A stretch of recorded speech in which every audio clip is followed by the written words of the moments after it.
quit terminadas en 0 a 3, por eso el vencimiento era el 13 de mayo. Para el segundo escalón, las quit terminadas de 4 a 6, el vencimiento era el 16 de mayo, siempre hablando de la presentación de la declaración jurada, el pago es un día posterior.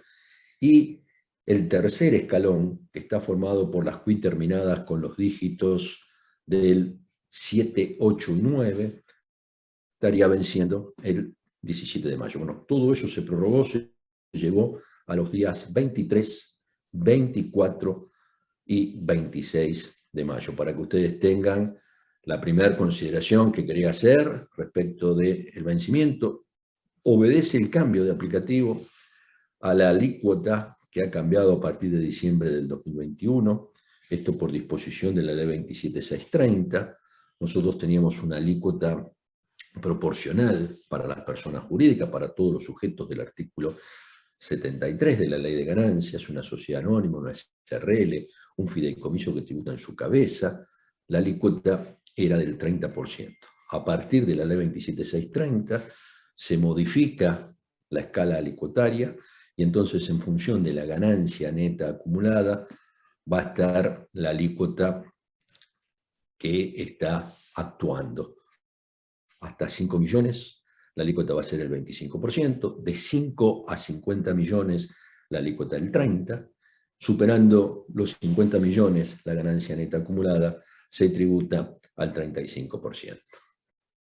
El otro tema es un poquito más complejo, que les quiero comentar, que es de interés desde el punto de vista práctico, pero que me permite introducir un tema que ha sufrido una modificación. Les quiero hablar del monotributo y la continuidad de los contribuyentes en el régimen general.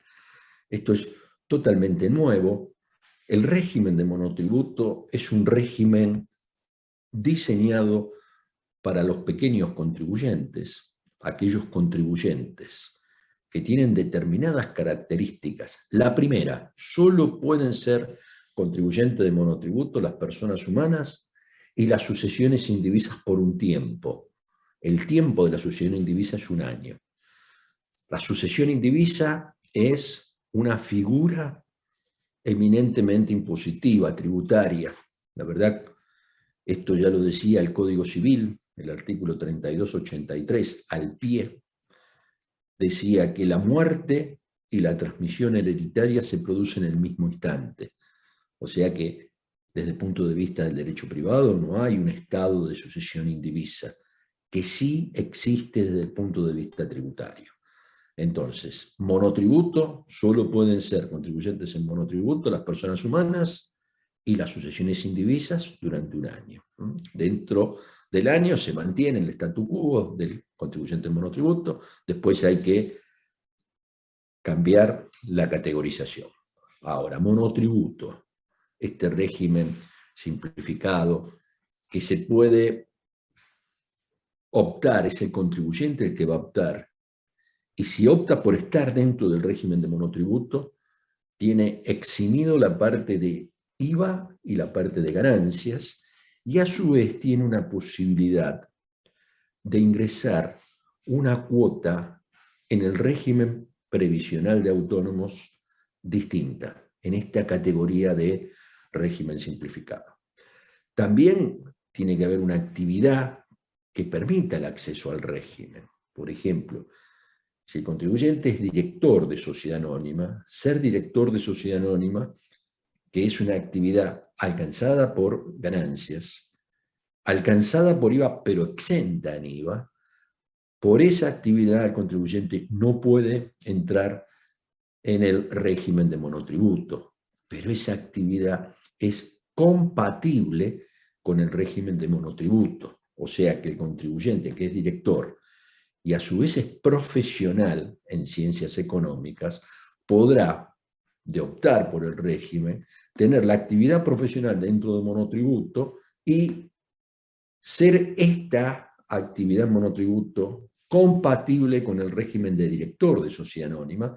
En ese caso, el contribuyente, por ser director de sociedad anónima, va a tener que tributar ganancias, y entonces tiene una situación en ganancia, es contribuyente en ganancias por la actividad del director, pero la actividad profesional que está dentro del monotributo, cuando liquida ganancias, el resultado de esa actividad profesional es exento. Hay actividades que no permiten la inclusión del monotributo y que no son compatibles. Por ejemplo, si una persona humana prestara dinero, esa actividad lo deja fuera de la posibilidad de ser monotributista.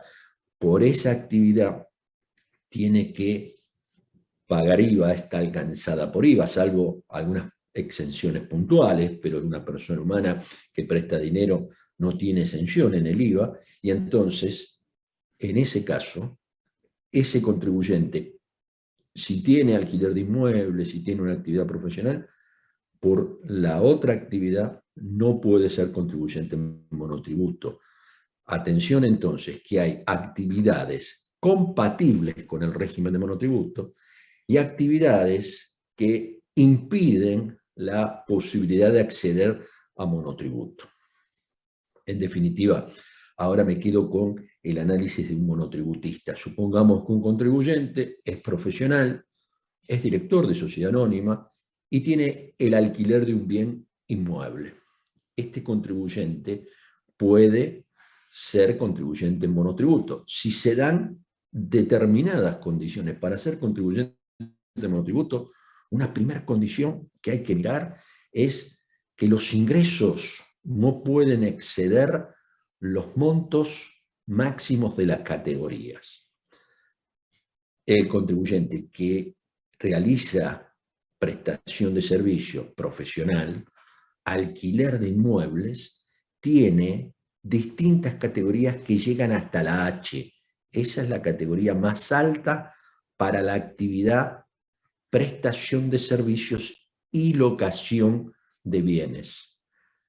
Cuando el contribuyente tiene venta de cosas muebles en forma exclusiva, es decir, si alguien tiene un negocio, compra y venta de zapatillas, y al mismo tiempo alquila el inmueble, automáticamente la categoría más alta es la H, porque como está haciendo una actividad de alquiler de inmueble, o si estuviera haciendo una prestación de servicio, solo puede entrar el monotributo hasta la categoría H. La categoría H me marca un ingreso que no se puede superar en el año 2022 de casi 3.300.000 pesos en el año. Digo casi 3.300.000 porque el valor es 3.276.000. Es lo que me da la pauta cuando el contribuyente tiene una actividad que es prestación de servicios o locación de bienes. Solo teniendo venta de cosa mueble exclusiva. Ahora el contribuyente solo tiene un local que compra y vende zapatillas, o tiene dos locales donde compra y vende zapatillas. Ahí la posibilidad de entrar en monotributo se extiende. Hay 3 categorías más. La H es hasta prestaciones de servicio y locación de bienes. Las 3 categorías más son la I, la J y la K. La K es la más alta y ahí los ingresos cambian y la pauta, cuando alguien tiene una actividad exclusiva de cosas muebles, la pauta es hasta casi 4.700.000. La verdad son 4.662.000, para que ustedes tengan una idea de que cómo funciona el régimen. Me quedan 2 cositas más. Por supuesto, he hecho una apretada síntesis de lo que es el régimen de monotributo, porque lo quiero ubicar en algo que para mí es muy importante desde el punto de vista práctico. ¿Qué otra cosa más les tengo que decir para entrar a meternos en la temática del monotributo? El monotributo establece también otras pautas, no solo los ingresos.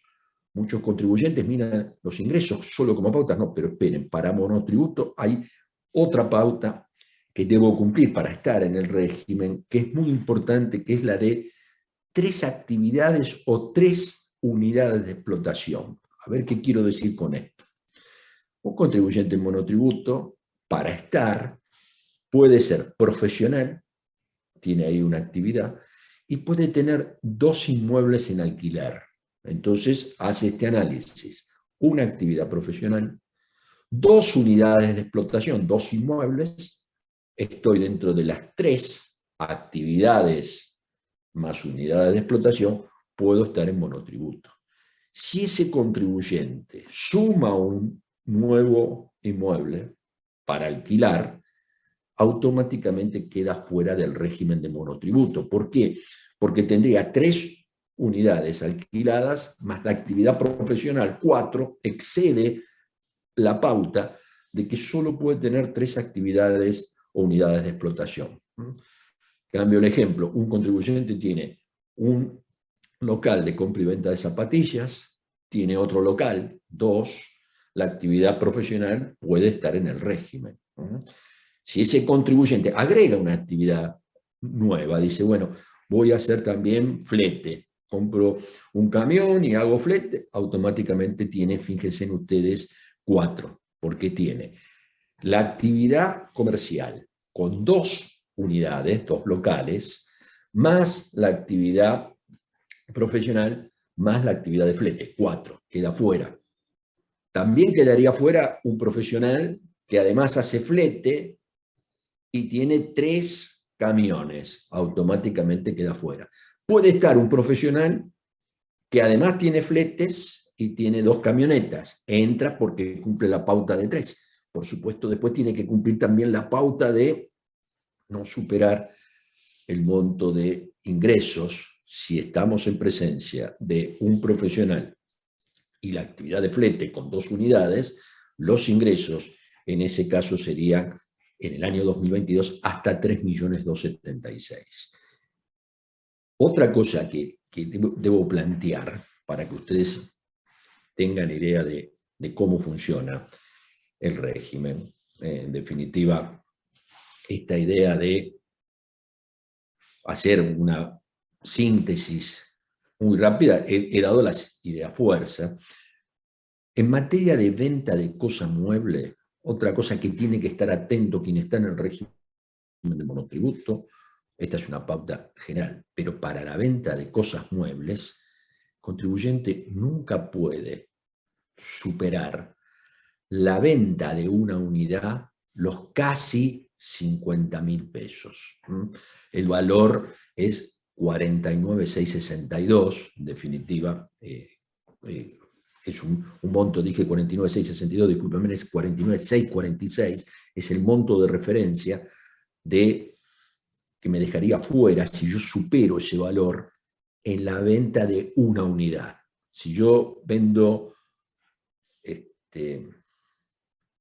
la verdad puse el ejemplo de las zapatillas, sigo entonces con las zapatillas, no podría una unidad superar los 49.000 pesos. De superar los 49.646, una unidad, ese contribuyente quedaría fuera del régimen de monotributo. Atento con eso también. Y por último, algo para manejar el régimen. Yo soy contribuyente de monotributo, supongamos profesional, estoy dentro del monotributo, la pauta de referencia es 3.276.000 de ingresos. Ahora, esos ingresos están referidos a qué periodo. Yo estoy hoy es abril del 2022. La pauta del año 2022 son 3.276.000. Ahora, ¿cómo los computo? Bueno, esto está dicho en el artículo 21 del anexo ley de monotributo. Lo tengo que ir analizando operación a operación. En materia de servicios es mucho más fácil que en materia de venta de cosas muebles. Pero el régimen me obliga a esto. Yo voy a estar fuera, voy a estar excluido del monotributo cuando supere los 3.276.000, considerando las operaciones de los últimos 365 días. Quiere decir que hoy, parado en 30 de abril, si yo facturara hoy, 30 de abril, una prestación que se imputa por lo devengado, yo termino mi trabajo y facturo hoy, voy a tener que tomar los ingresos del periodo 30 de abril del 2022 hacia atrás 365 días. Voy a tener que ir a buscar el 1 de mayo del 2021 al 30 de abril del 2022. Si superé, estoy excluido a partir de hoy. A partir de las 0 horas del día de hoy. Quiere decir que si yo facturara como un monotributista hoy, y hoy superara los 3.276.000 pesos, supongamos que hoy yo llego a 3.300.000, esta factura que hago ya me obliga a cambiar mi condición y a ser responsable inscripto. El monotributista que queda fuera pasa al régimen general, y el régimen general tiene esta consideración. Puede haber un monotributista que esté haciendo actividad exenta en IVA, pero es el caso de menor posibilidad. Pero lo voy a plantear para que ustedes se den cuenta. Si un monotributista pasa al régimen general, cuando pasa al régimen general automáticamente entra inscripto en ganancias. Hay que ver qué condición puede ser IVA inscripto o IVA exento, y pasa al régimen general de autónomos. En definitiva, lo que yo quiero marcar hoy, que de monotributo al régimen general es un instante. Con ese esquema vinimos durante mucho tiempo. Sin embargo, el año pasado, la ley 27618 cambió este esquema. Creó algo que es una situación puente. Esto de puente, ¿qué significa? Profe, Sí. perdón que lo interrumpa. Hay gente en lista de espera. Bueno, yo había puesto que tenían toda la posibilidad de acceder. Profe, la ley que mencionaste era la 27618. A ver si puedo hacer entrar los que están en lista de espera. Discúlpenme, ¿eh?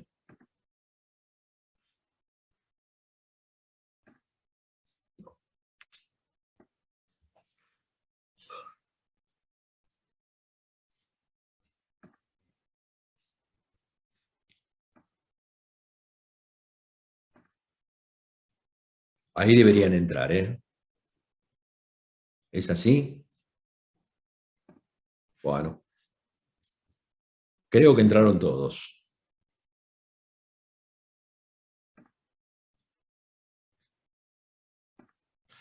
Bueno. Continúo con el tema. Yo lo que les quiero transmitir hoy es que el monotributo, a partir de esta ley 27618, tuvo un cambio trascendente. Antes, un contribuyente que quedaba excluido entraba en el régimen general. Hoy también. Hoy un contribuyente que queda excluido entra en el régimen general. Sin embargo, la ley 27618 me da un tratamiento puente, un régimen de acceso al régimen general, de beneficios de acceso al régimen general, desde el primer momento que pasa el contribuyente inscripto hasta el 31 de diciembre, y esto está previsto, y acá quiero que me sigan, por favor, porque ya estoy dando clase, más allá de que quiero contar algo eminentemente práctico, quiero que ustedes tengan este bagaje técnico.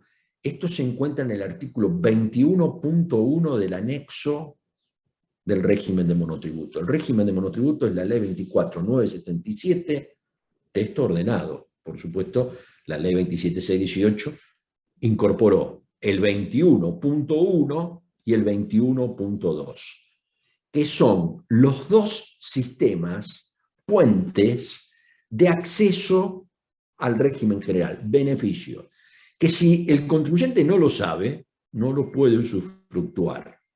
Y esto es lo que yo quiero marcar, que un contribuyente que sale del régimen del monotributo por haber quedado excluido puede ser una alternativa. La segunda, el régimen de monotributo es una opción, Y entonces el contribuyente que está en monotributo, en cualquier momento puede renunciar. El 21.1, que es un régimen de beneficio de transición al régimen general, que tiene vigencia efectiva a partir del año 2022. Hoy, todo aquel que se excluya hoy puede, en la medida que lo solicite, tener este beneficio, que es un beneficio para el IVA y para ganancias. El requisito para acceder a este beneficio, que está previsto en el 21.1, es simplemente que el contribuyente no supere en materia de ingresos el 50% de lo que establece la categoría MIPYME para las empresas micro. A ver, me voy un segundito de la ley de monotributo y les cuento que en nuestro país hay una categorización MIPYME. La categorización MIPYME está pautada por una resolución 220 de la Secretaría de la CEPYME, que depende del Ministerio de Desarrollo. Esta resolución 220 es de abril del 2019. En materia de parámetros, hay la mayoría de las actividades se miden por el parámetro de ingresos para ver si los contribuyentes se encuentran en las categorías MIPYME. Son 4 las categorías. La más pequeña, micro. Después viene pequeños contribuyentes. Y después viene mediano, tramo 1 y tramo 2. Estas categorías, que están definidas por actividad, son 5 las actividades: actividad agropecuaria, actividad de servicios, comercio, industria y minería y construcción. Bueno, lo que me exige el 21.1 para acceder al régimen transitorio, en un caso, hoy ya en el 21.1 habla de régimen permanente de acceso al régimen general, es estar en materia de ingresos por debajo del 50% de la categoría micro respecto de la actividad. A ver, si el contribuyente está haciendo servicio, el monto de la micro para servicios, que fue modificado hace poquito, se modificó el 1 de abril, la resolución 23 del 2022, el monto son 20 millones y pico, o sea que, hablando de una exclusión en el día de hoy, debería estar por debajo de los 10 millones de pesos. Pauta que es bastante accesible. Ese contribuyente entonces tiene un beneficio desde el 1 de mayo al 31 de diciembre del 2022. Pero esperen, todavía hay algo más que les quiero contar. El régimen propone un beneficio en el IVA, en el cálculo del IVA por 3 años. Ahora ya bien directo, beneficio de promoción tributario al régimen general, que se va a aplicar a partir del año siguiente a la exclusión o renuncia, y se va a aplicar por 3 años, por el año 23, 24 y 25. Y ese beneficio es del 50% del saldo técnico del IVA. En el primer año se reduce. Recuerden, saldo técnico del IVA es la diferencia entre débito y crédito. En el segundo año del beneficio se reduce en un 30%. Quiere decir que en el primer año el contribuyente solo va a tener que ingresar el 50%, en el segundo año solo va a tener que ingresar el 70%, y en el tercer año se reduce en un 10%, se ingresa el 90%. Un beneficio muy importante.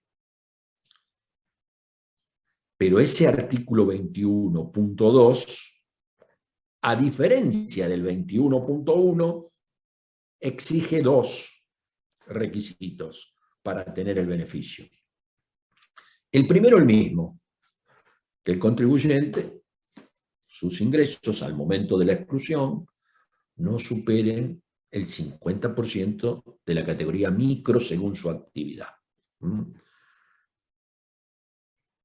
La segunda condición es más compleja y a prestar atención. El contribuyente que renuncia la tiene, pero el que quedó excluido tiene que haber pasado al régimen general hasta el último día hábil del mes siguiente a la exclusión.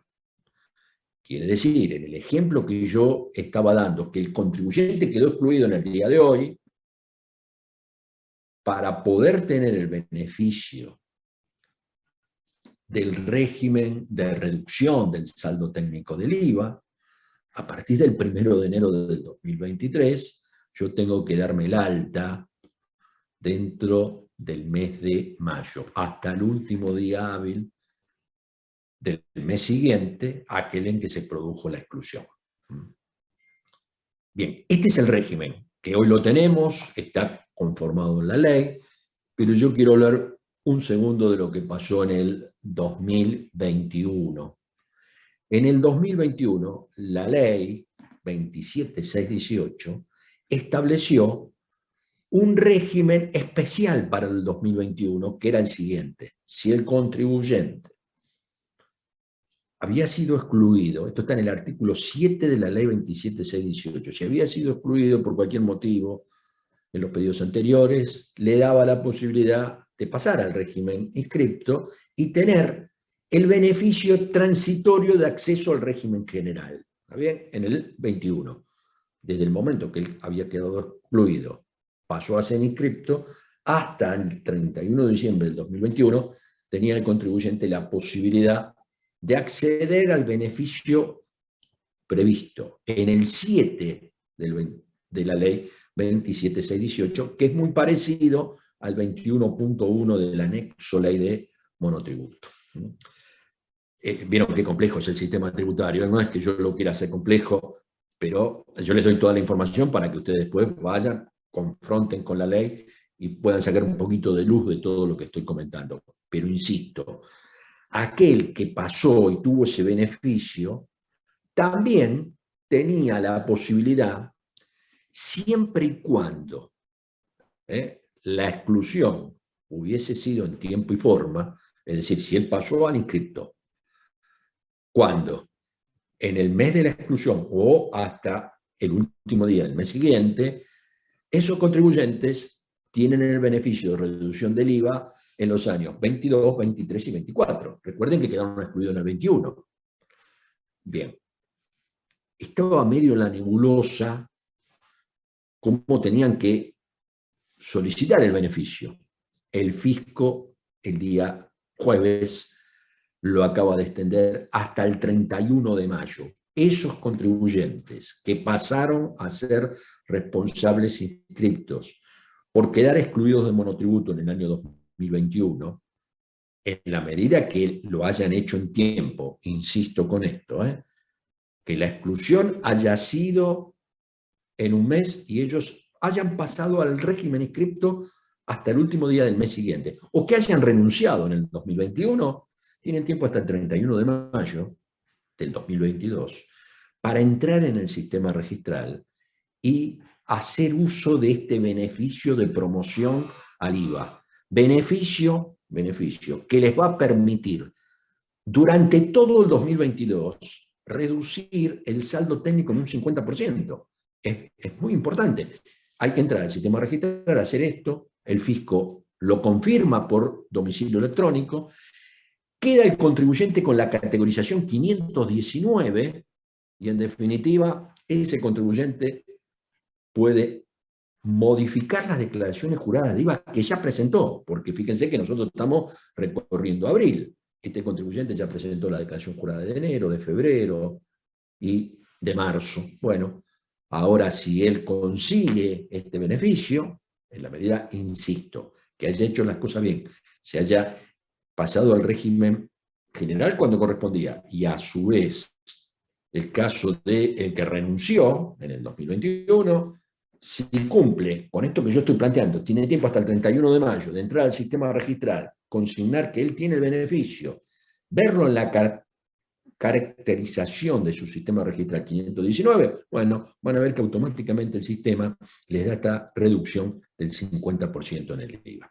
Bien, un tema de actualidad que la verdad me llevó más tiempo del que yo pensaba. Igual me quedo tranquilo porque fui avanzando en ideas fuertes. ¿Qué es el monotributo? ¿Para qué sirve el monotributo?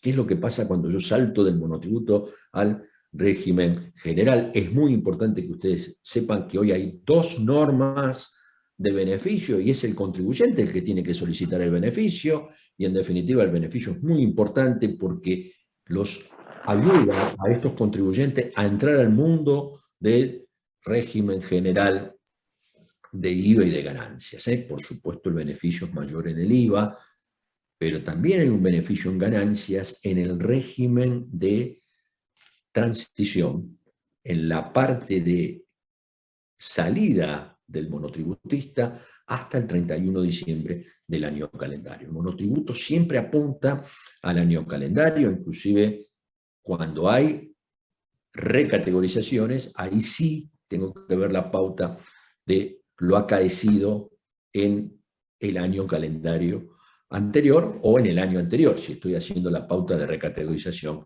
allá por el mes de julio, se hace en enero y en julio. Bien, profe, vamos a ver. Sí. profe, con Sí. el tema de las exclusiones, ¿qué Sí. pasa cuando en el monotributo te hacen una exclusión con fecha para atrás? ¿Cuál es la fecha que se toma para tomar el beneficio? No, ahí si el fisco, por eso, hay que estar muy atento a la exclusión. Si el contribuyente se da cuenta de la exclusión, es el contribuyente el que puede obtener todos los beneficios.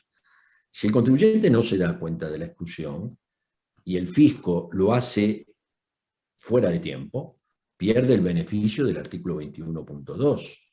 Por eso, un consejo que yo doy permanentemente, la verdad, yo se lo doy a los profesionales, a los que están en tema, yo, a ustedes les tengo que dar las ideas fuerza, y una vez que ustedes tengan las ideas fuerza van a ver que yo creo que hoy el profesional, el monotributo, no lo tiene que subestimar. Hay que estar arriba. ¿Qué es estar arriba? Arriba de la facturación.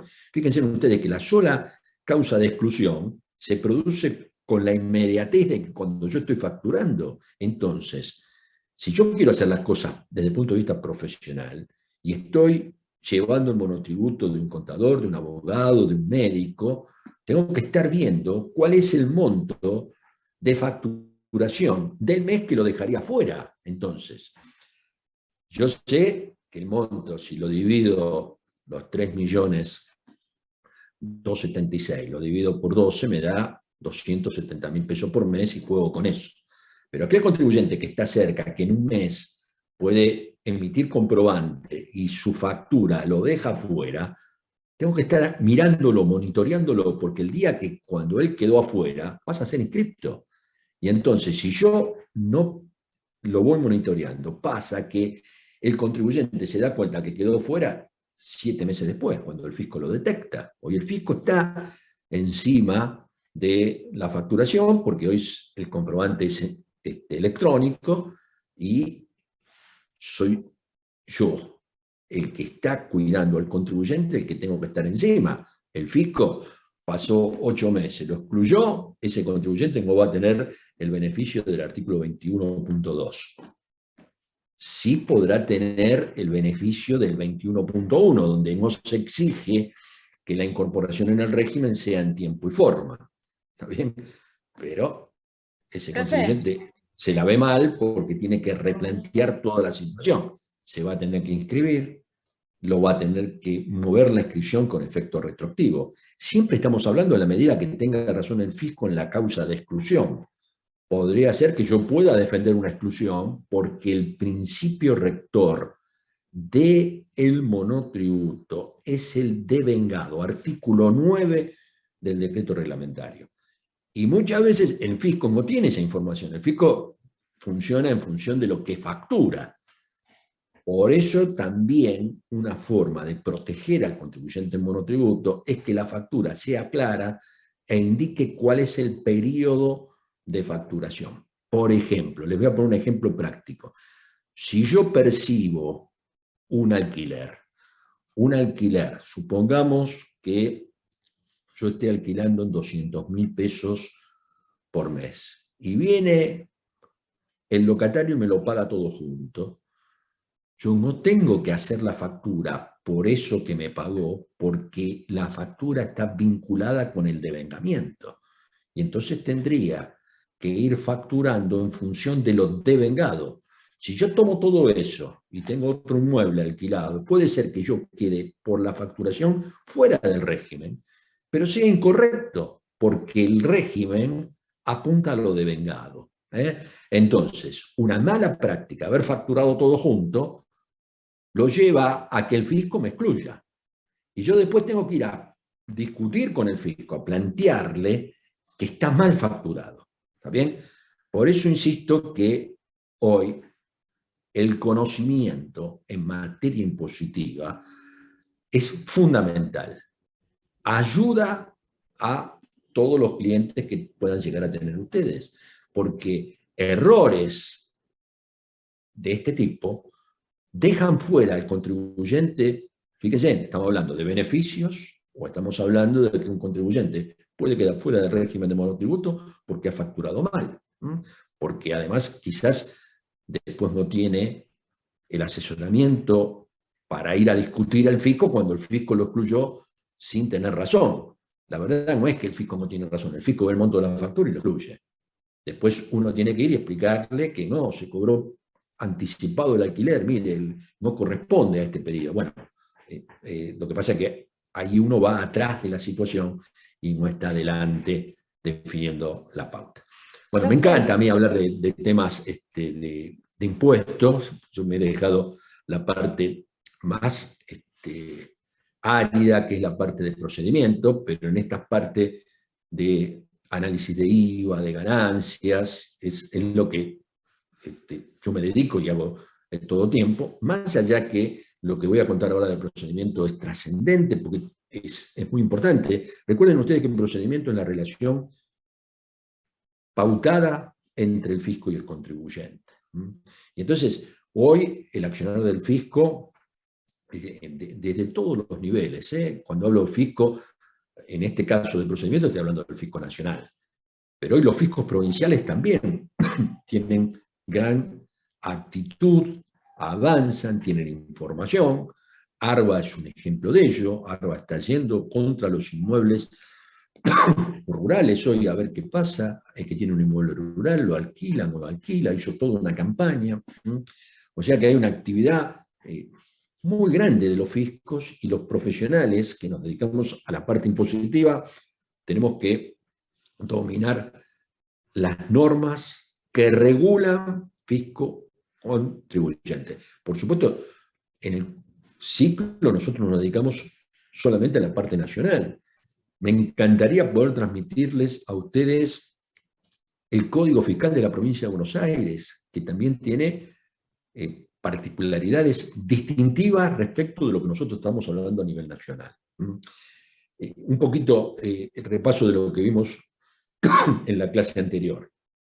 Fisco, contribuyente, relación a nivel nacional. Primera idea, fuerza. Yo uso la ley de procedimiento cuando estoy analizando la relación contribuyente con el fisco nacional. Otra idea. Hola. Hola, ¿te puedo hacer una consulta? Sí. ¿Viste cuando estabas diciendo que te sacan del régimen del monotributista? Sí. Y pasás al régimen general? Esos meses que pasaron en el medio, si vos no te inscribiste en el régimen general, después te los, no sé, te llega algún tipo de intimación diciéndote que tenés que hacer las declaraciones juradas de los meses correspondientes. Por supuesto. Siempre que el fisco te excluye, y tiene razón, la condición técnica es que la exclusión opera el mismo día en el cual se produjo. Insisto con esto, está en el artículo 21 del anexo ley de monotributo. No es cuando el fisco se da cuenta. El fisco se da cuenta un año después y te intima. Al intimar, intima que el contribuyente regularice su situación desde el momento que quedó excluido. Para el hecho, para lo que nosotros estamos analizando, el ejemplo que di, si yo facturo hoy, 30 de abril, y quedo excluido, yo soy responsable de IVA a partir de hoy. Okay. El fisco se da cuenta 7 meses después. Yo en ese momento, para regularizar la situación, me tengo que inscribir en IVA y en ganancias. El IVA, la inscripción por sistema es a partir del día de la inscripción, pero después yo por multinota tengo que traer la inscripción al día de abril, tengo que presentar abril y voy a poder tomar lo ingresado por componente impositivo a cuenta de IVA o ganancias y lo ingresado por componente previsional, porque yo seguí, ni me di cuenta que estaba excluido. Entonces, en mayo voy a pagar el componente impositivo y el componente previsional, en junio también, en julio, en agosto, cuando el fisco viene y me excluye, bueno, lo que yo fui pagando como componente impositivo lo puedo tomar a cuenta de IVA o ganancias. Lo que fui pagando como componente previsional lo puedo tomar a cuenta de autónomos. Automáticamente, al quedar fuera de monotributo, me aparece la obligación de la ley 24.241, autónomos por un lado, ganancias e IVA por el otro. Bueno, sigamos un poquito ahora con procedimiento y les pido disculpas si quieren en alguna sábado hacemos clase hablando de todos los temas, me pueden preguntar lo que quieran. Hoy permítanme seguir con procedimiento, así avanzo en lo que tengo propuesto para hoy. Yo lo que les quería contar es, vimos el esquema de la declaración jurada. La declaración jurada, recuerden que es determinativa, es el contribuyente el que a través de la declaración jurada determina la obligación tributaria. La declaración jurada determinativa es aquella en la cual el contribuyente exterioriza obligación.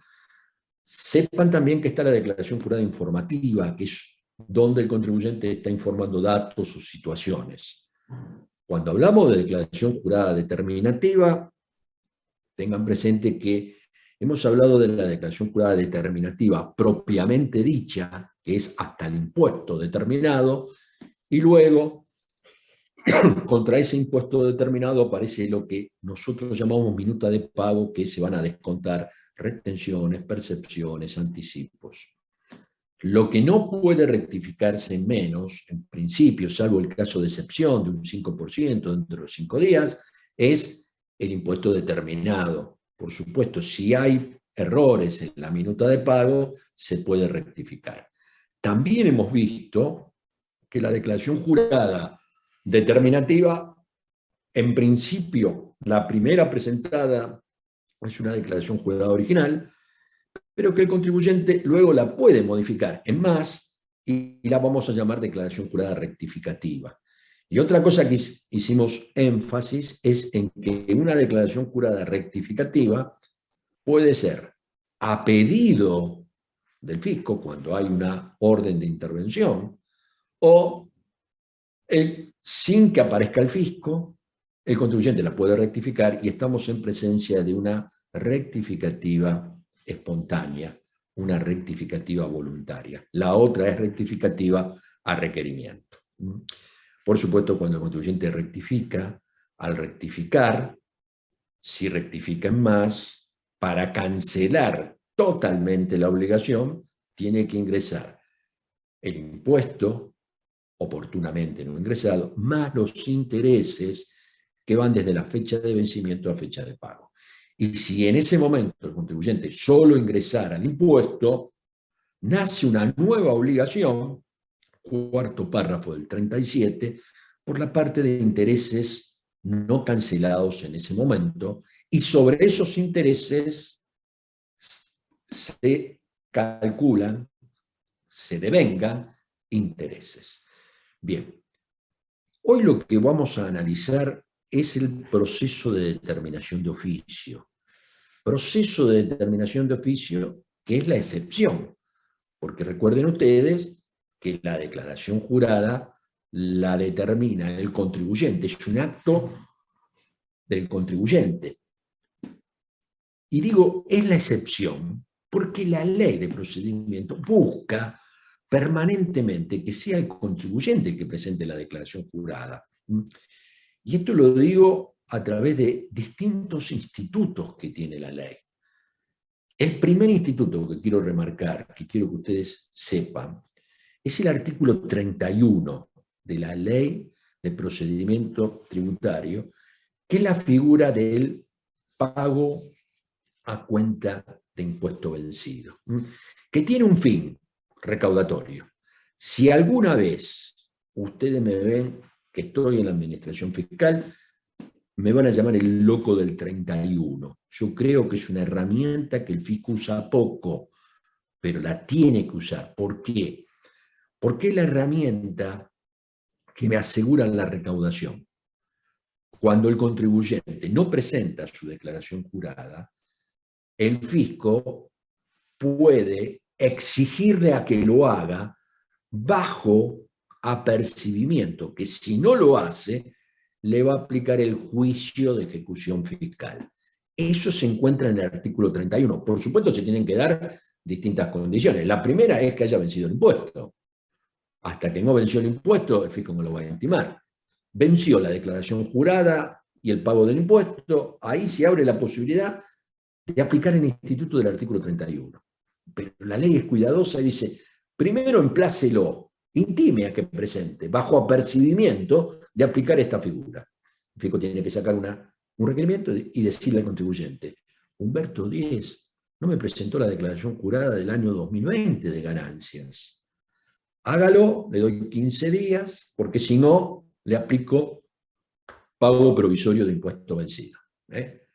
Si yo dentro de los 15 días no presento la declaración jurada, ya el fisco está habilitado para exigirme un pago a cuenta y exigirlo bajo apremio, que es bajo la justicia. O sea que yo voy a tener el costo de los abogados, de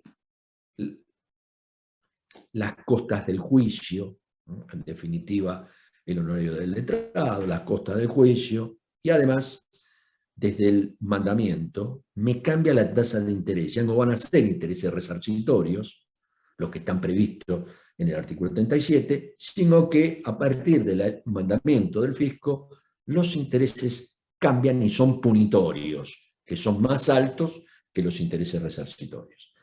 Y me queda un punto más. El fisco me puede hacer pago provisorio de impuesto vencido en tanto y en cuanto conozca mi medida tributaria. En el ejemplo que yo daba hoy del monotributista que pasa al régimen general de IVA y ganancias, él inició actividad y fue monotributista, el fisco ahí no tiene la posibilidad de aplicar el artículo 31 para exigirle la declaración jurada de ganancias, de IVA, porque no tiene conocimiento de cuál es la medida tributaria. Necesita que el contribuyente presente alguna declaración jurada para entonces después poder utilizar el artículo 31, insisto, la figura del pago provisorio del impuesto vencido. También vemos que la ley apunta a que el contribuyente presente la declaración jurada porque tiene una batería de sanciones si el contribuyente no la presenta. Si el contribuyente no presenta una declaración jurada determinativa, aparece una multa automática. Si el contribuyente no presenta la declaración jurada y omite impuesto, aparece la conducta prevista en el artículo 45, falta de presentación de declaración jurada. O sea que también el fisco tiene el instituto sancionador para incentivar la presentación de la declaración jurada. Pero tengan presente que la única forma que tiene el fisco ante la no presentación de una declaración jurada para determinar el impuesto, uno es pago provisorio, el otro es una sanción, para determinar lo que vamos a analizar ahora. Es el Instituto de la Determinación de Oficio, que está prevista en los artículos 16, 17 y 19. Esto es el andamiaje jurídico de este proceso de determinación de oficio. que, insisto, en primer lugar se da cuando el contribuyente no presenta su declaración jurada. Si el contribuyente no presentó su declaración jurada, el fisco está obligado a determinar de oficio. Le va a insistir, le va a decir, presente la declaración jurada. Y si no lo hace, está obligado a determinar. Les voy a dar ejemplos concretos de esta situación. El fisco conoce que el contribuyente tiene una cuenta no declarada en el exterior. Hoy tiene mucha información. Le manda un requerimiento. Dice, bien, tenemos la información de que usted tiene en Canadá una cuenta de tantos dólares. Regularícelo. O sea que el fisco está intimando a que el contribuyente presente la declaración jurada. Si el contribuyente no lo hace, ¿qué tiene que hacer el fisco? Tiene que entrar en el proceso de determinación. Primer punto, no presentar la declaración jurada. Segundo punto, ese contribuyente presentó la declaración jurada, pero no puso en la declaración jurada la información de la cuenta en Canadá. Entonces el fisco manda el requerimiento y dice, hemos advertido que en la declaración jurada de bienes personales del año 2020 usted no exteriorizó la cuenta tal. Lo invitamos a que rectifique. En un caso pide la original, en otro caso pide la rectificativa. En los dos casos, si el contribuyente no se allana a las pretensiones fiscales, no presenta la original, incluyendo la cuenta, no presenta la rectificativa, incluyendo la cuenta, es el fisco el que tiene que avanzar y va a tener que determinar el quantum. En un caso o en otro, el fisco, para llegar a la determinación de la obligación tributaria, tiene que recorrer el capítulo 5 de la Ley de Procedimiento, capítulo 5 que dice verificación y fiscalización. Artículo 33 en adelante. Y ahí ese capítulo es el capítulo que nosotros llamamos inspección, actuación administrativa previa. ¿Por qué actuación administrativa previa a qué? Al proceso de determinación de oficio. Es donde el fisco tiene que determinar la obligación tributaria. Yo no presenté mi declaración jurada de ganancias del año 2020. La del 2021 no hablo porque todavía no venció, va a vencer en junio. Pero la del 2020 no la presenté. Viene el fisco, me intima que la presente. Yo digo, no la presento. Bueno, entonces el fisco me va a pedir la información. Me va a pedir la información de los ingresos. La verdad, yo soy contribuyente en el IVA, tiene todo, tiene mis ingresos, tiene mis gastos. Me va a hacer una proforma con lo que tiene. Y yo voy a poder decir, esa proforma no, yo tuve estos gastos que usted no consideró, o tuve determinada situación que no consideraron, compré y vendí un bien y tuve pérdida, hay que ver si está afectada la actividad, no está afectada la actividad. Bueno, en definitiva, el fisco me va a pedir información y yo voy a ir aportando, pero si yo no presento declaración jurada, es el fisco en que en un momento va a venir y va a venir con una propuesta de ajuste o propuesta de presentación de declaración jurada. En los dos casos, el fisco está obligado a, previo al proceso de determinación de oficio, insistir con una prevista, un ajuste conformado por el fisco, de declaración jurada original, propuesta por el fisco, o rectificativa propuesta por el fisco. En definitiva, solo en el caso que el contribuyente no consienta, arranca el proceso de determinación de oficio, y ahí arranca el proceso de determinación de oficio con estas partes.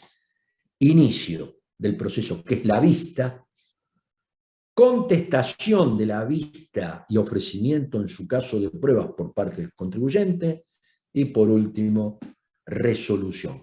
El proceso de determinación de oficio tiene tres partes perfectamente definidas, identificadas en la práctica, que son el inicio, la vista, que ahí este es un elemento esencial para saber que el contribuyente está en proceso de determinación de oficio. Van a ver qué importante que es que el contribuyente esté bajo proceso de determinación de oficio.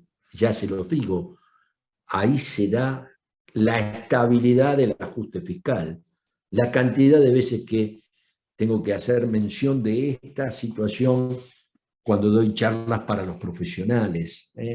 Muchos profesionales, justo ahora, ¿me conviene rectificar ahora o me conviene esperar a la vista? Bueno, hoy voy a tratar de develar esa incógnita.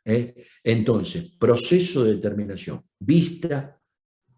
El contribuyente tiene 15 días para contestar la vista y ofrecer las pruebas que hacen a su descargo, a su derecho, y el fisco luego resuelve. Y el fisco resuelve. El acto resolutivo es una determinación, la resolución que determina el impuesto tiene que tener requisitos, ahora lo vamos a ver. ¿Y cómo sigue todo esto? Bueno, una vez que el fisco resuelve, el contribuyente tiene 15 días, esto está previsto en el artículo 76, inciso A, días que inclusive se cuentan de manera distinta, porque en uno voy a sede administrativa, que es el 76A, es recurso de reconsideración ante la misma AFIP. Yo planteo una reconsideración, insisto con mi criterio, pero también tengo la posibilidad de ir al Tribunal Fiscal. 76B. No son caminos que yo pueda utilizar al mismo tiempo. Es uno u otro. Son caminos alternativos. Si voy a reconsideración, no puedo ir al Tribunal Fiscal. Si voy al Tribunal Fiscal, ahí también tengo 15 días. Los días son los días de la justicia, porque el Tribunal Fiscal sigue con los días hábiles judiciales, mientras que la AFIP son los días hábiles administrativos. Hay en algunos momentos, si la determinación me llega el 22 de diciembre, entonces tengo un tiempo para ir con el recurso de reconsideración y un tiempo para ir a la apelación al Tribunal Fiscal. Pero lo que quiero insistir es que en los recursos, en ninguno de los dos caminos el contribuyente tiene que pagar. En definitiva, si interpone el recurso dentro del plazo de los 15 días, el contribuyente no paga y vamos a ver qué es lo que pasa con esas instancias. Lo vamos a ver después. Ahora me quiero meter de lleno en el proceso de determinación de oficio. Vuelvo a insistir con esto. El proceso de determinación de oficio comienza o se da en la práctica cuando el contribuyente no presenta declaración jurada o cuando resulta impugnable la declaración jurada presentada por el contribuyente. Primera idea fuerza. Segunda idea fuerza que quiero marcar, que está dicho en el artículo 16, a ver, lo quiero buscar acá en el esquema, así si ustedes lo tienen. Acá está. Justamente este punto. En materia de determinación de la base por parte del fisco, hay un principio general, esto está dicho a lo largo del artículo 18, que el fisco debe determinar la obligación tributaria en base cierta. Ese es el principio. No es que el fisco, cuando hay base cierta, pueda hacerlo en base presunta. Debe hacerlo en base cierta. ¿Qué es la base cierta? Cuando el contribuyente lleva libros, y en los libros están volcados todas las operaciones, hay una base cierta. Hay un profesional que está dictaminando, hay un inventario controlado por la auditoría. En definitiva, se determinó la obligación tributaria sobre base cierta. Solo podrá aplicarse en función a base presunta cuando esa base cierta no sea fidedigna. Vale decir que si el contribuyente lleva libros, el fisco debe impugnar la confiabilidad de la contabilidad para poder entrar en base presunta.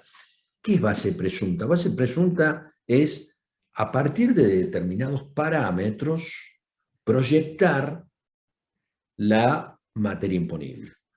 Si yo detecto un incremento patrimonial no justificado, a partir de un inmueble no declarado, el fisco puede avanzar en cuanto a la determinación impositiva. En materia de presunciones, rige el artículo 18.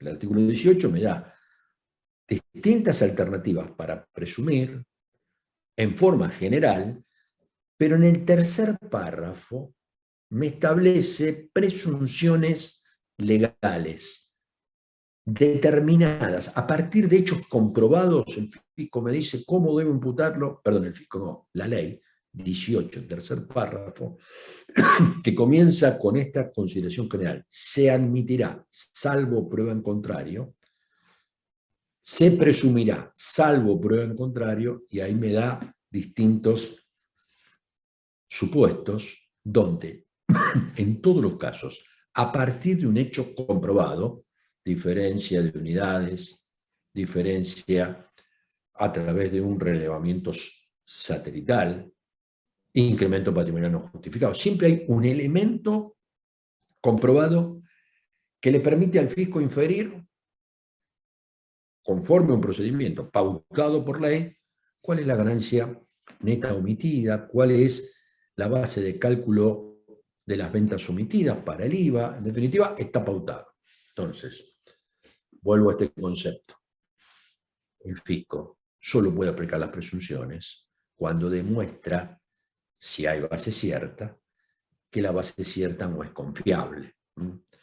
Y para esto, el fisco tiene que tener un elemento que le permita decir que la base imponible no está en forma fidedigna con la realidad, que la contabilidad no se lleva bien, y entonces a ver ejemplos de esta situación. Uno, ya lo he dicho, es que el contribuyente no tenga declarado un inmueble, y entonces si un inmueble no está declarado, quiere decir que la contabilidad no receptó ese movimiento, salieron fondos por afuera, la sociedad tiene un inmueble a su nombre y no está, una cuenta que no esté declarada. Eso solo es un elemento para definir que la contabilidad no se lleva en función de hechos reales. Otro sería que el fisco hiciera un arqueo, y el día que hace un arqueo da negativo la caja, y entonces hay fondos que han salido sin ningún tipo de registro. Bueno, ahí también el fisco puede impugnar. Podrá impugnar si hace el seguimiento de los fondos, si ve que los fondos vuelven a la cuenta y eso no está declarado. Bueno, en definitiva, para poder escaparse de la base cierta, el fisco tiene que probar que la misma no es confiable, no es fidedigna. Bien, me voy a meter ahora en el proceso eminentemente práctico para ver algunas cuestiones prácticas. Me llega a la vista qué tengo que hacer, cómo se computa el tiempo, esto de los 15 días. Y entonces, la vista, recuerden ustedes, que es el inicio del proceso de determinación de oficio. Viene acompañada la vista a través de una declaración jurada original o una declaración jurada rectificativa propuesta por el fisco. Me llega a la vista. La vista comienza a correr el plazo a contar para la de 15 días. Yo tengo 15 días prorrogables por única vez para contestar la vista y ofrecer las pruebas. Comienza a correr el plazo a partir del día siguiente a la notificación. Hoy la notificación funciona a través de domicilio fiscal electrónico. Es válido que el fisco me comunique la vista por el domicilio fiscal electrónico, o sea que yo tengo que estar atento. Si yo no abro el domicilio fiscal electrónico, voy a tener que considerar que fue notificado el día lunes siguiente. Pero en definitiva, supongamos que me llegó hoy y yo lo abrí hoy. Bueno, comienza a correr el plazo a partir del primer día hábil siguiente. Comienza a correr el plazo a partir del día lunes.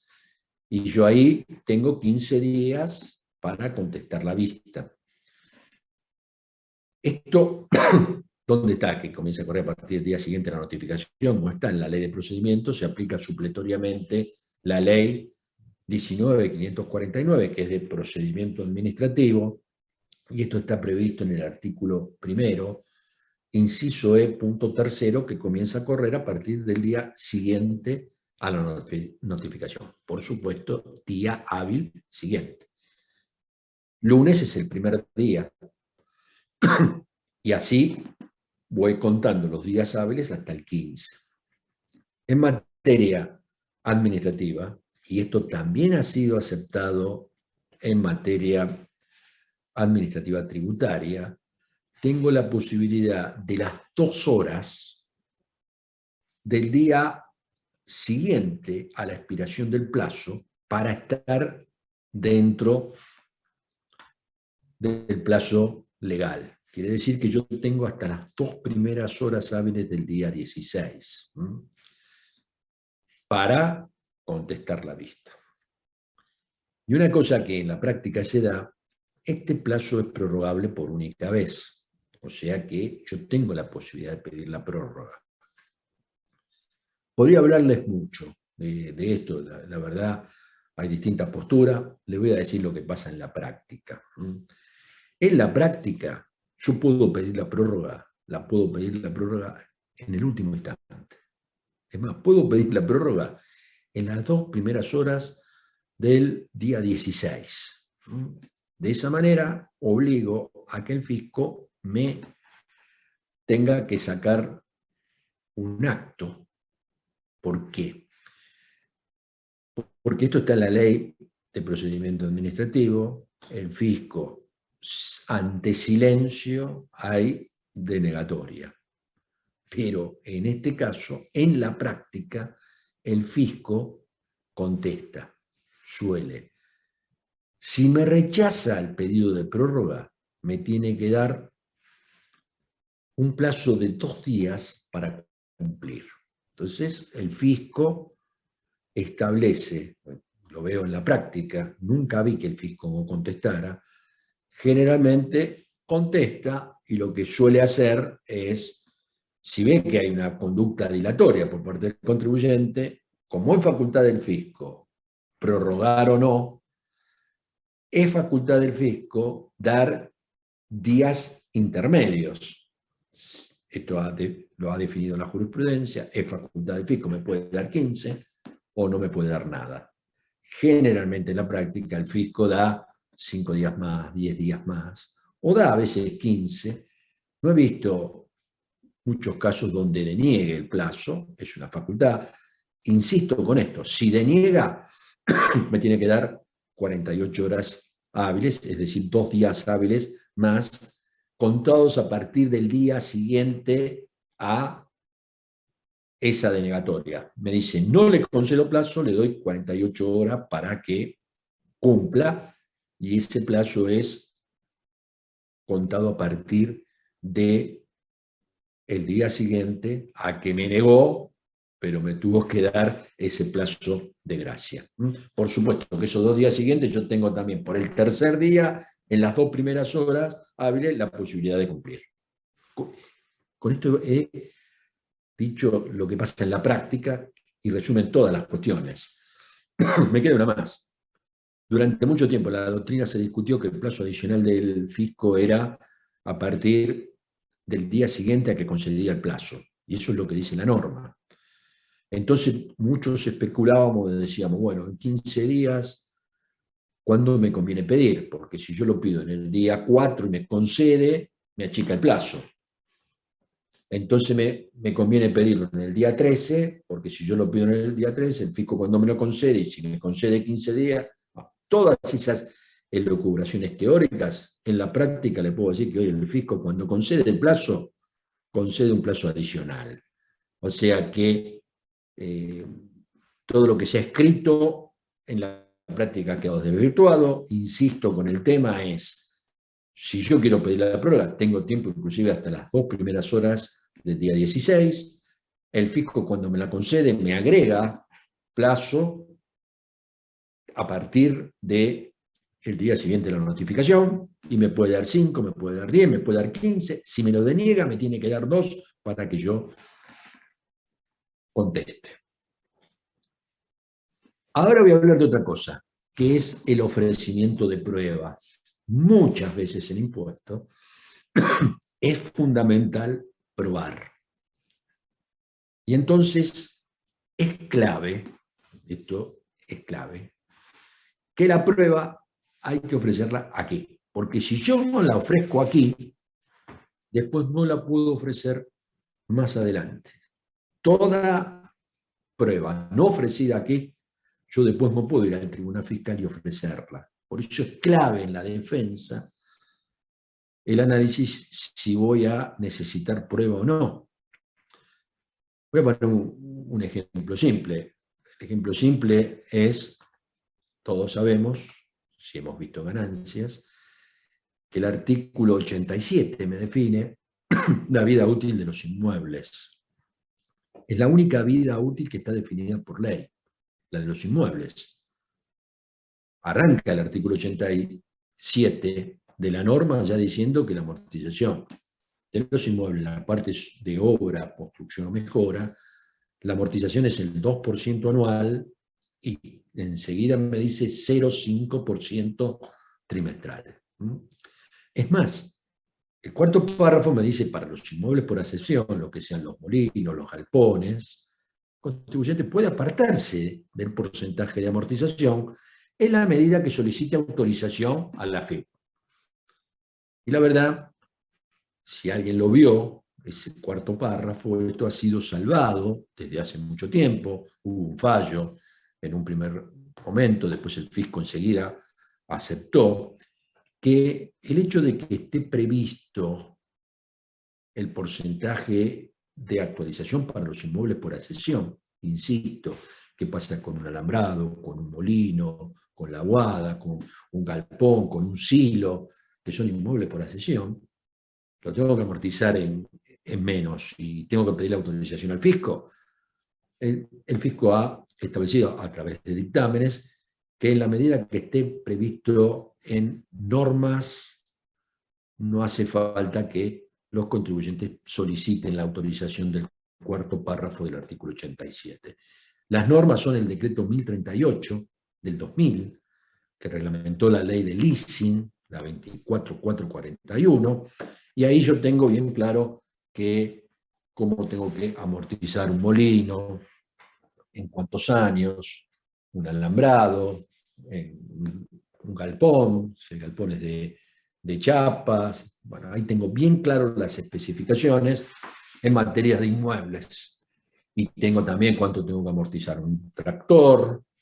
En definitiva, lo que, por ejemplo, no tengo es en cuánto tiempo tengo que amortizar un horno.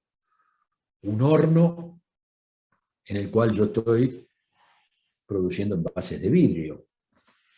Y la verdad, no está definido en el decreto, en el manual de acopiadores de junio del 98 tampoco se habla de horno, y la amortización de un horno, y la tengo que amortizar en función de la vida útil. ¿Y cuál es la vida útil de un horno? Bueno, en definitiva, el fisco puede decir 10 años. Yo tengo la experiencia que para el envase de vidrio, el horno, la vida es de 7 años. Y lo tengo en función de la experiencia de muchos años de tener esa actividad. Y en definitiva, si viene el fisco y me dice, no, son 10 años, y yo insisto que son 7, recuerden que la amortización en ganancias es lineal. El hecho de ser lineal, esto está definido en la ley, el artículo 88, segundo párrafo. ¿Qué quiere decir la amortización es lineal? Va a ser en función de la vida útil. se va a amortizar en tantas cuotas iguales en función de la vida útil. Entonces, una cosa es amortizar en 10 y otra cosa es amortizar en 7. Yo amortizo mucho más rápido en 7 que en 10. Viene el fisco y si el fisco dice va en 10, bueno, hay determinación de oficio y ahí fundamental va a ser la prueba pericial de un ingeniero que me diga que el material refractario a determinada temperatura solo dura 7 años. En ese caso, esta prueba, que es una prueba pericial, pero podría ser una prueba pericial de un ingeniero, en este caso, puede ser una prueba testimonial, puede ser una prueba de un profesional en ciencias económicas, entonces va a ser pericial. La prueba es el contribuyente el que la tiene que ofrecer. Cuando se contesta a la vista, se ofrece la prueba. Y en esa situación, el fisco es quien debe aceptar la prueba. Tengan presente entonces, con la contestación de la vista, si yo no digo nada de la prueba, el expediente está en condición de ser resuelto. Podría ser que el contribuyente ofreciera prueba. Si el fisco rechaza la prueba, el expediente está en condición de ser resuelto. Ahora, si el fisco acepta la prueba, tiene que abrir el periodo probatorio. Hay un periodo para producir esa prueba, presentar el testimonio, presentar el informe pericial. Entonces, fíjense cómo son los plazos. Yo contesto, ofrezco, el fisco acepta la prueba y me abre el periodo probatorio. Periodo probatorio de 30 días hábiles administrativos, prorrogable por única vez, con las mismas particularidades que vimos en la contestación de la vista. Y entonces, vuelvo a este esquema. Puede ser que yo haya contestado la vista. Puede ser que yo contesté la vista y ofrecí pruebas y el fisco me las rechazó. Puede ser que yo contesté la vista, ofrecí las pruebas, se abrió el periodo probatorio y produje la prueba. Y hay una quinta alternativa. Puede ser que yo contesté la vista, ofrecí pruebas. El fisco la saltó, se abrió el periodo probatorio y venció el periodo. En todas esas situaciones, el expediente está en condición de ser resuelto. La norma es un poquito menos específica. La norma dice, evacuada la vista o vencido el plazo para hacerlo, el expediente está en condición de ser resuelto. Pero en la práctica son 5 las situaciones que podrían darse. Y entonces yo lo que quiero insistir, cuando el expediente está en condición de ser resuelto, ahí se abre una posibilidad en la cual el contribuyente está habilitado a pedir pronto despacho. Cuando el expediente está en condición de ser resuelto, él comienza a correr un tiempo, el tiempo son 30 días. Ese tiempo, una vez que ha pasado, el contribuyente puede pedir pronto despacho. Y a partir del pedido del contribuyente de pronto despacho, se activa un nuevo reloj. No se confundan, no son 30 días más 90 días, sino que es así. Yo tengo, el primer reloj se activa cuando el expediente está en condición de ser resuelto. Insisto, son 5 alternativas. Contesté la vista. El expediente ya está en condición de ser resuelto, empieza a correr un reloj. Se venció el periodo para contestar la vista y no lo hice. El expediente está en condición de ser resuelto, comienza el otro reloj. Contesté la vista, ofrecí pruebas. El fisco las rechazó. Rechazo de prueba tiene que estar fundamentado. Lo exige el 34 del decreto reglamentario. Pero a partir de ese momento, el expediente está en condición de ser resuelto. El fisco acepta las pruebas. Se abre el periodo probatorio y yo produzco las pruebas. En ese caso, el expediente está en condición de ser resuelto. Y última alternativa, contesto la vista, ofrezco las pruebas, el fisco acepta la prueba, se abre el periodo probatorio, no se produce la prueba, vence el periodo probatorio, el expediente está en condición de ser resuelto. En todos esos casos comienza un reloj. Pasan 30 días hábiles administrativos. Yo no hago nada. Pasa 1 año y medio, no hago nada. Pasan 2 años. Y yo digo, pero quiero tener razón, me quiero sacar el problema de encima, soy muy ansioso. Pido pronto despacho. Si pasaran 90 días desde el pedido del pronto despacho, el expediente caduca. Caduca. ¿Se pierde la validez de las actuaciones? No. Pero para volver a hacer el proceso, el juez administrativo debe pedir autorización y dar los fundamentos de por qué el expediente caducó. En definitiva, hice todo este análisis para que vean ustedes que no solo son esas 2 situaciones que ponen el expediente en condición de ser resuelto, sino que son en la práctica 5. Y una vez que el expediente está en condición de ser resuelto, comienza el primer reloj, 30 días hábiles para pedir pronto despacho, y luego el tiempo de los 90 días. Bueno, en definitiva, esto es algo que mucho en la práctica no se da. Voy a ser totalmente transparente con ustedes. Nadie quiere activar pidiendo un pronto despacho.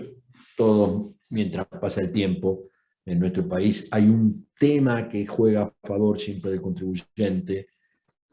La verdad son 2 los temas que juegan a favor del contribuyente en el último tiempo. El contribuyente que no paga tiene siempre la posibilidad que va a venir una moratoria.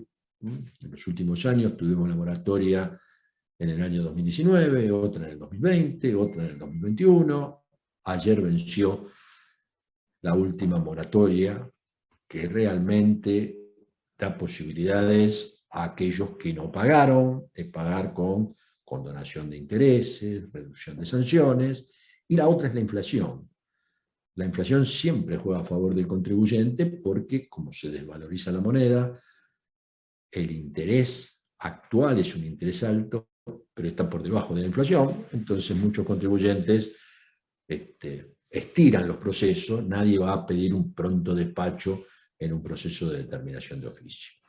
Y así llegamos, tenemos la vista, la contestación, en su caso el ofrecimiento de prueba, a la resolución de la determinación. Resolución que tiene 4 requisitos esenciales y 1 de oportunidad. ¿Qué significan los 4 requisitos esenciales? Que de no estar, hacen nulo el acto. El primer requisito es que el fisco determine impuesto o reduzca el quebranto. En definitiva, es la esencia del proceso de determinación de oficio. El segundo es que esté firmado por un juez administrativo. El juez administrativo es un rol de determinados funcionarios que está establecido por la ley, el jefe de agencia, el jefe de zona, por supuesto el administrador federal de ingresos públicos, en nuestro caso la administradora, tienen el rol de juez administrativo. Tiene que estar firmado por juez administrativo. El juez administrativo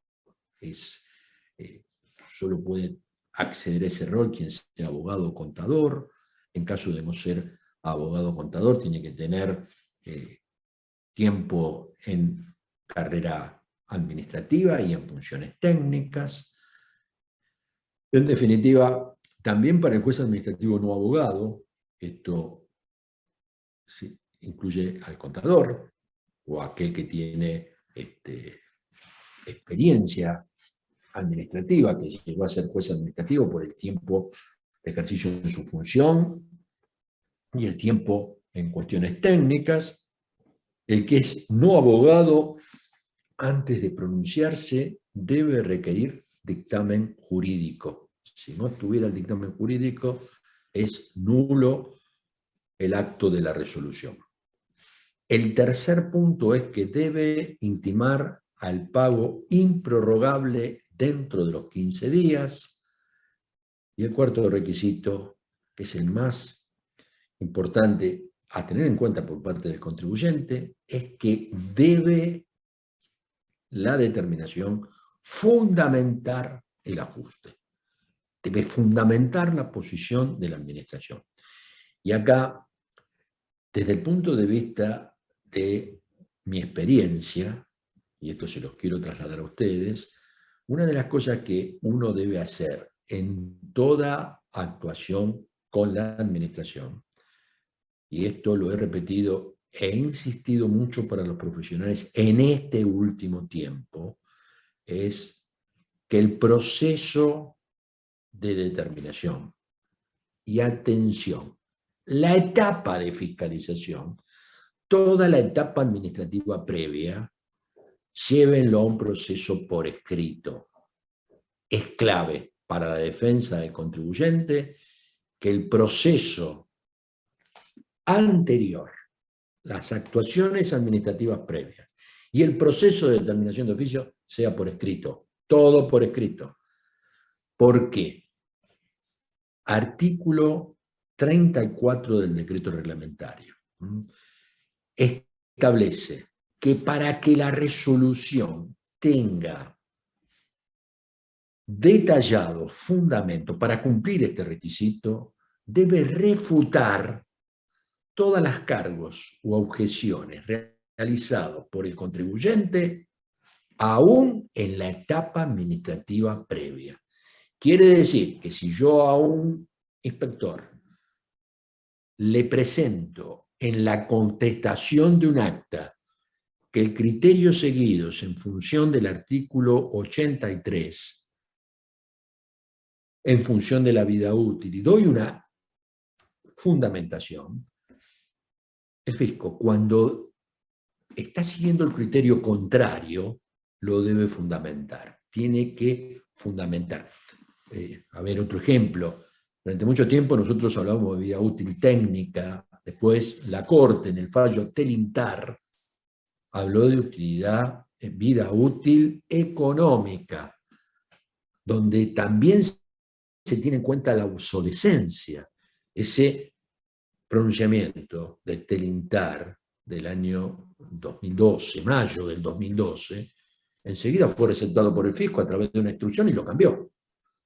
Pero hubo un tiempo donde el fisco avanzaba con la pretensión de que solamente era la vida útil técnica, no consideraba la vida útil económica. Entonces, si yo ante un ajuste estoy fundamentando, y los fundamentos en ese momento, cuando no teníamos el fallo de corte, teníamos los fundamentos de los fallos anteriores que le habían dado la razón al contribuyente, yo los fundamento. Cuando el fisco determina y va por el camino contrario, distinto, tiene que dar su posición respecto a todo lo que está escrito. Por supuesto, todo lo que está escrito. Yo digo esto porque en la actualidad son muchos los inspectores que se manejan con email, que se manejan con WhatsApp, piden cosas y yo a todo digo, bajen la determinación. La etapa de fiscalización, bájenlo al papel. Ahí tiene que haber un expediente. Por supuesto que hoy todo lo que nosotros hacemos en materia de presentación es mucho más fácil hacer la presentación digital y contestamos requerimientos, pero de todo, cuando el inspector me llama por teléfono y me dice, mirá, tenés que hacer esto, uno, bien, con educación, como corresponde, le tiene que pedir, bueno, pasame el requerimiento. Y van a ver ustedes cómo la cosa cambia. Pasame el requerimiento, pedime todo por requerimiento, cuando llega el requerimiento yo te contesto de la misma forma que vos me lo pedís, yo te lo voy a contestar. En definitiva, eso, cuando uno está contestando con argumento y posición, ¿y qué rebote tiene? Bueno, el día que venga la determinación de oficio, la resolución, me va a tener que fundamentar todas las objeciones u observaciones puestas por el contribuyente, no solo en la determinación, sino en la etapa administrativa previa. Para eso yo tengo que tener control y tengo que tener un expediente donde está volcando la posición del fisco y también mi posición. Y entonces la resolución tiene 4 elementos, pilares esenciales que hacen a la validez del acto. Pero también hay un elemento de oportunidad. El elemento de oportunidad tiene que ver con lo que prevé la ley en el artículo 74 respecto de la oportunidad para aplicar sanción. El artículo me establece con claridad que si el fisco en un proceso de determinación de oficio, no aplica sanción, se considera que no existe mérito para hacerlo con la consiguiente indemnidad para el contribuyente.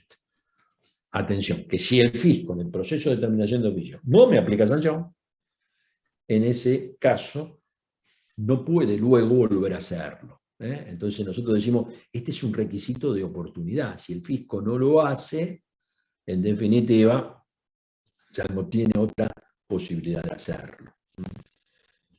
Frente a esa resolución que determina tributo, hoy hablábamos que hay instancias de seguir continuando la discusión.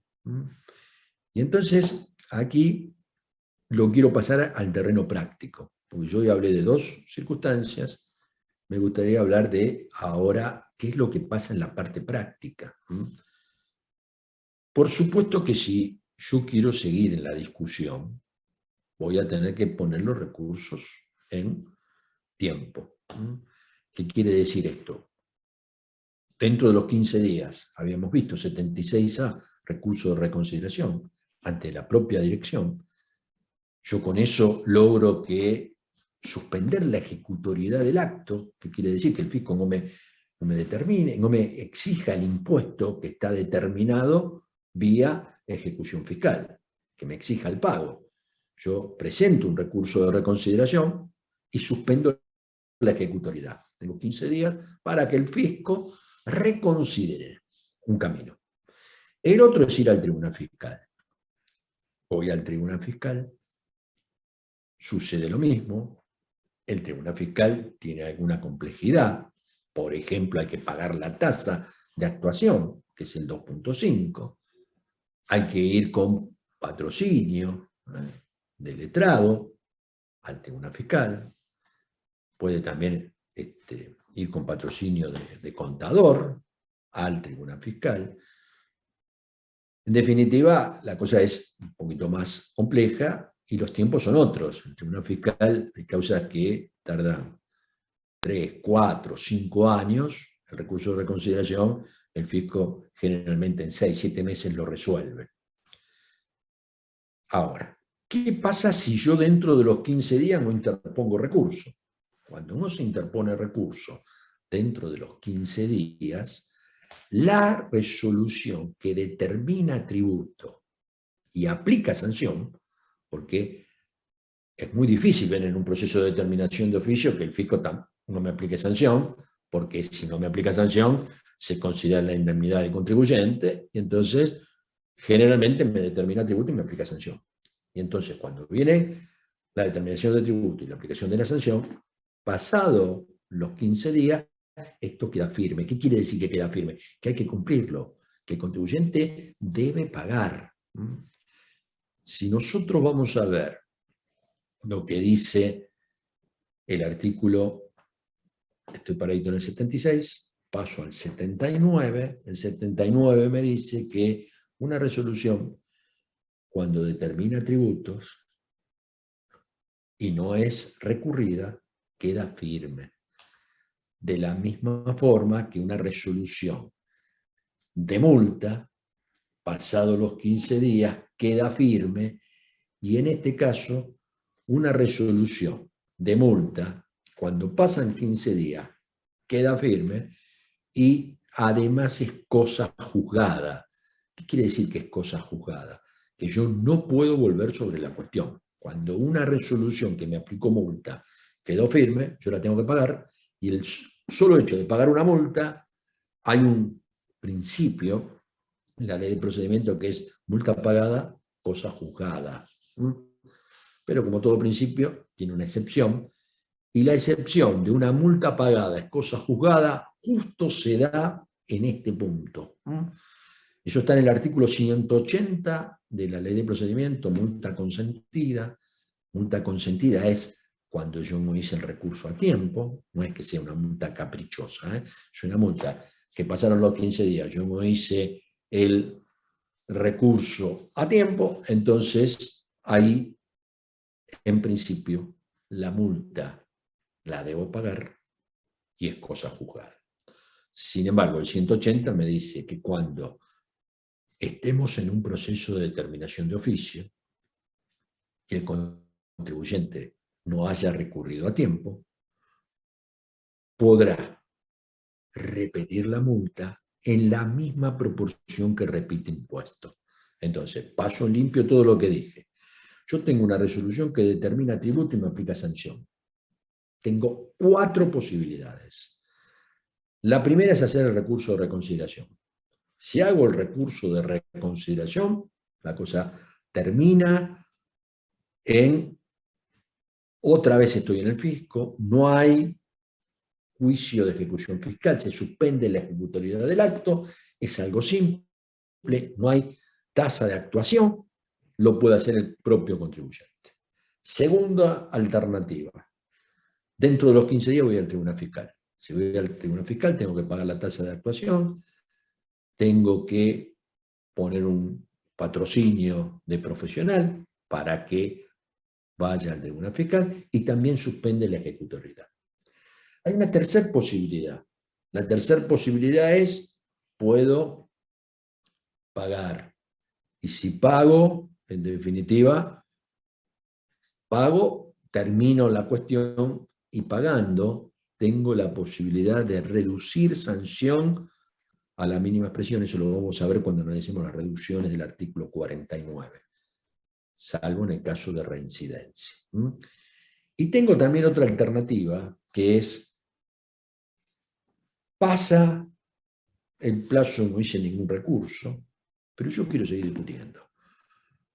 Entonces, pago y voy a repetir. Hay una parte que yo la quiero discutir, y la puedo pagar y iniciar la acción de repetición.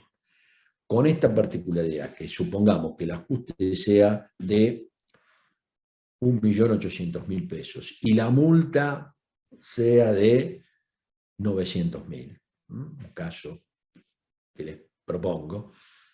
Si yo voy a repetir el 33%, 600.000 del 1.800.000, también puedo repetir la multa en la misma proporción. De los 900 voy a repetir 300.000. Repito, 600 de impuestos, 300 de multa, y esto está autorizado porque estoy en función de lo previsto en el artículo 180. Bien, me queda ahora un único punto. A ver si puedo ser claro en este punto. Creo que es la mayor herramienta que tienen los profesionales cuando rectificar. ¿Qué me conviene? ¿Rectificar antes, después de la vista? ¿En qué casos rectificar? ¿Cuándo sí, cuándo no? Ya en algún momento voy a profundizar sobre otro tema. He pasado 40 años levantando la bandera de no conviene rectificar, ¿cuándo conviene rectificar? ¿En qué casos puedo rectificar? Que son muy poquitos los casos en que yo aconsejo rectificar. Y uno de los grandes motivos es este. Y lo voy a decir, tal cual a veces se lo planteo a los profesionales. Yo estoy en la profesión hace mucho tiempo. Hace 30 años, 35 años, cuando yo tenía un mano a mano con un inspector y le daba la mano y confirmábamos el ajuste, yo estaba convencido que eso terminaba ahí.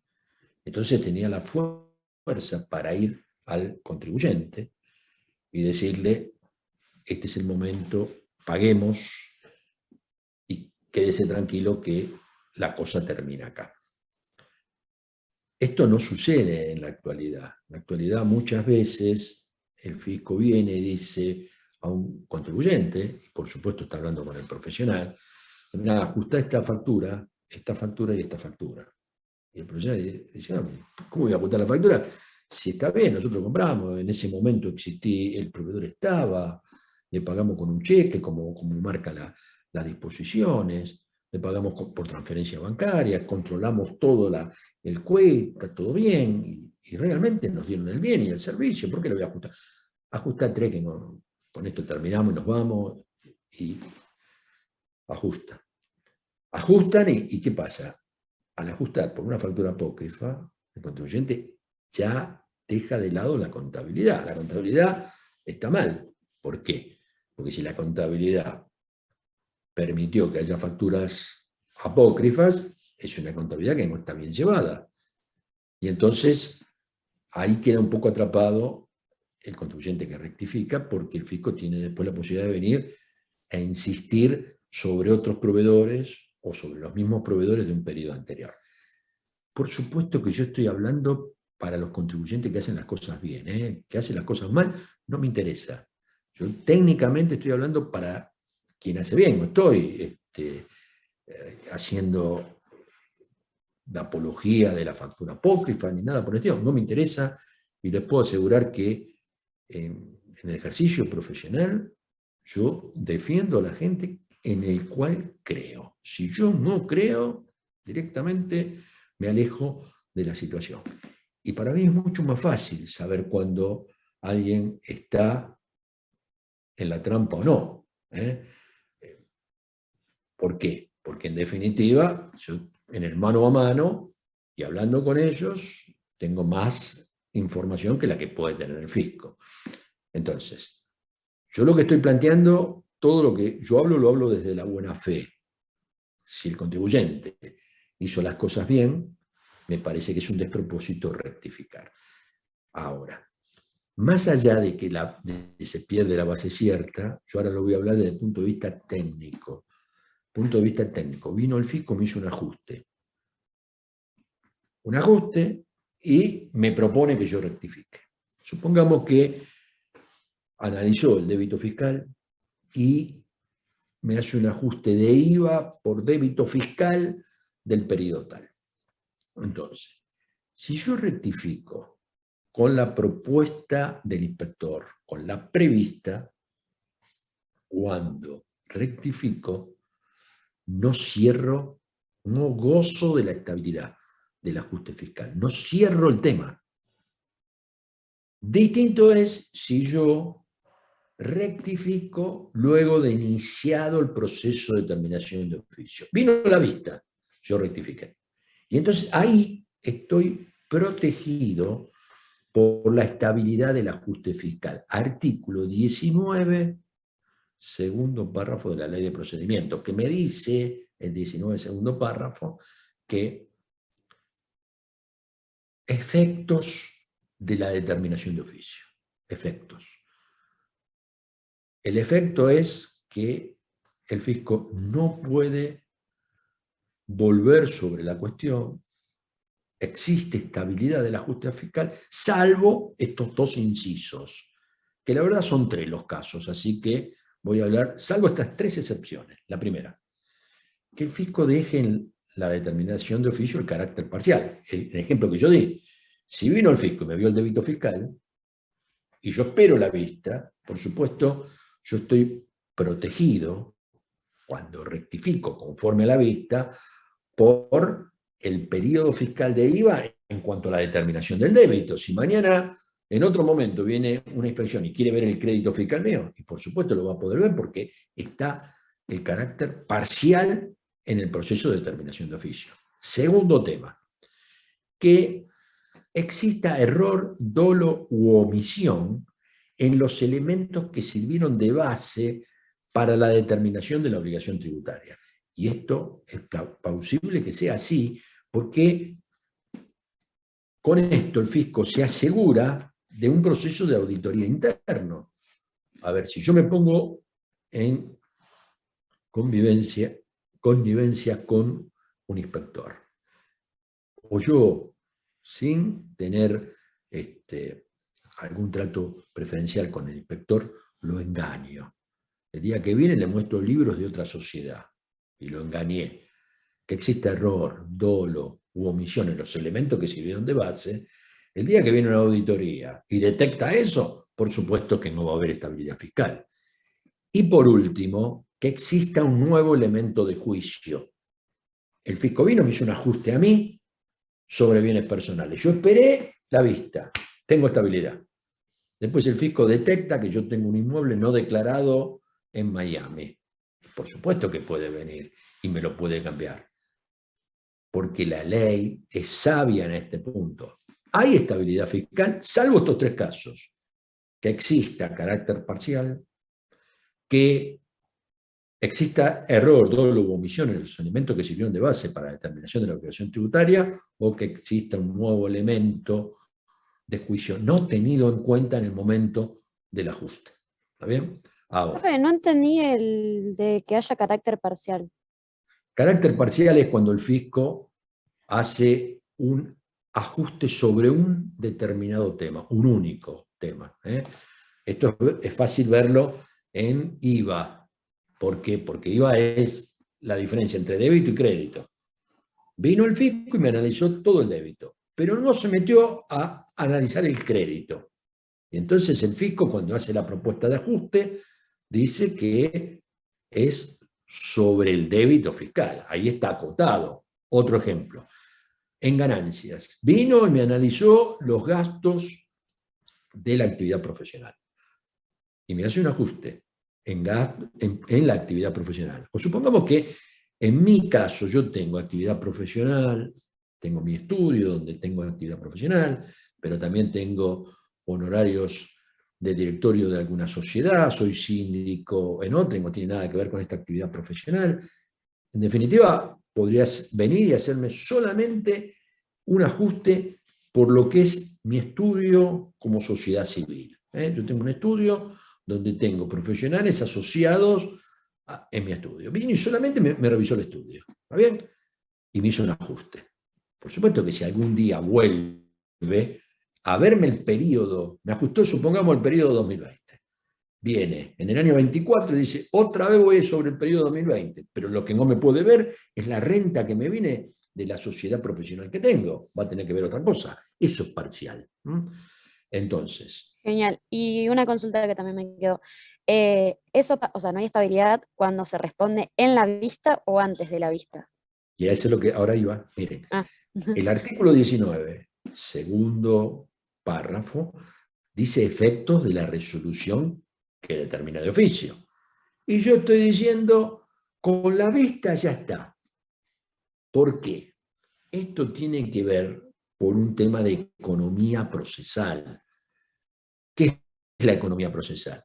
Si la vista tiene un criterio y el contribuyente ya rectifica, acá le damos estabilidad para que no espere a la resolución. Y esto está dicho en el artículo 17, anteúltimo párrafo, que dice, cuando un contribuyente se allanara las pretensiones fiscales luego de la vista, tendrá efecto de determinación de oficio para el contribuyente. Eso lo que está queriendo decir, goza de la estabilidad fiscal. Se aplica el 19, segundo párrafo. Salvo los tres casos de excepción, este contribuyente tiene estabilidad fiscal. Y eso en la práctica es muy importante. Es muy importante porque nosotros somos el nexo del contribuyente y la FIP. Y uno, ahí sí tiene seguridad que el tema se terminó. A ver, esto de la seguridad. Yo ayer cerré un caso muy importante en el estudio respecto de una pretensión del fisco. Un caso, miren, tengo para contarles, podría hablar una hora de este caso, un caso mediático, donde a un contribuyente le detectaron una suma de dinero en un departamento, lo asociaron a una banda, el juez dijo que estaba dentro de la banda. Miren, es anecdótico, hoy lo puedo contar, y total no voy a decir ni quién es el contribuyente, ni la cifra, pero él tenía una persona de una familia de mucha plata y una persona que había generado en su actividad dinero, lo tenía en una casa, en un departamento guardado. Vieron que el tema de las preferencias individuales, hay gente que se satisface haciendo obras de bien, otros viendo una película, otros viendo un cuadro, cada uno tiene su fantasía. Su fantasía era tocar billetes verdes. Los tenía en un departamento con 2 puertas blindadas. Con la mala suerte que en ese piso se hace un allanamiento buscando una banda delictiva, y la banda delictiva la orden de allanamiento era al piso 16, departamento B. Se metió el portero. El portero dice, el B van a abrir y el D no, porque el D tiene puerta blindada. Puerta blindada. Llaman al juez, el juez todo un personaje, hoy ya no está ese juez. El juez dice, tiren abajo la puerta. Tiren abajo la puerta, una valija verde, la valija, perdón, era azul, un bolso con todos los billetes. Se llevan los billetes. Desde ese momento hasta hoy, nadie le puede imputar nada. No está imputado. Sin embargo, los billetes siguen estando incautados. No hay delito alguno en el cual le hayan imputado. El fisco interviene y hace un ajuste totalmente fuera de derecho. Sin embargo, estaba la posibilidad de entrar en el régimen de moratoria. Este contribuyente, entrando ayer en el régimen, evitaba cualquier tipo de sanción. Y por supuesto, como viene de un proceso de determinación de oficio, hay estabilidad fiscal. El fisco avanzó sobre ganancias y sobre bienes personales, y no avanzó sobre IVA. Entonces, el análisis técnico es: la estabilidad fiscal es por impuesto, ganancias y bienes personales, no por IVA. Cuando yo hablé con el cliente que estaba ayer contento y que había entrado en moratoria y había hecho un ahorro significativo, le aclaré: estabilidad fiscal por ganancias y bienes personales. Si mañana viene el fisco y me lo imputa IVA, ahí no está consagrada la estabilidad fiscal. Bueno, igual no creo que el fisco avance sobre IVA, pero yo lo planteo desde el punto de vista técnico. Yo le tengo que dar una respuesta a esta persona. Igual, esta persona lo único que le interesa es que le devuelvan el dinero. Él quiere volver a tener esa valija azul con los billetes adentro.